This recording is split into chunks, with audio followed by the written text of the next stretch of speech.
నగరాల్లోని ఉద్యోగులు సంతోషంగా ఉన్నారా? వారి జీతంతో మంచి జీవితాన్ని వారు అనుభవిస్తున్నారా అంటే లేదనే చెబుతున్నారు ఆర్థిక నిపుణులు. నగరాల్లో ఉంటున్న వారి ఖర్చులు రోజురోజుకు పెరుగుతున్నాయని, పొదుపు తగ్గుతోందని నిపుణులు వాపోతున్నారు.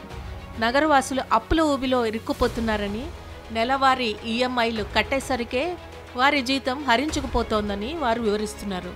బ్యాంకు ఖాతాలో అలా జీతం పడగానే ఇంటి రెంట్, ఈఎంఐలు, క్రెడిట్ కార్డు బిల్లులు ఇలా ఒక్కొక్కటిగా అన్నిటికీ చెల్లింపులు చేయాల్సి వస్తోంది.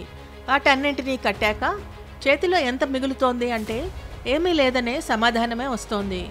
ఆర్బీఐ గణాంకాల ప్రకారం గత 3 సంవత్సరాల్లో వ్యక్తిగత రుణాలు 75% పెరిగాయి. మూడో వంతు మంది ఉద్యోగులు ఆదాయంలో 33% కంటే అధిక మొత్తాన్ని ఈఎంఐలకే ఖర్చు చేస్తున్నారు.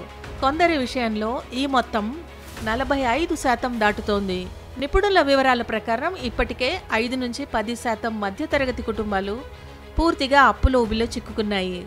ఈ అప్పును పెట్టుబడుల కోసం తీసుకోవడం లేదు, కేవలం బతకడానికే తీసుకుంటున్నారు అని ఆర్థిక నిపుణులు హెచ్చరిస్తున్నారు.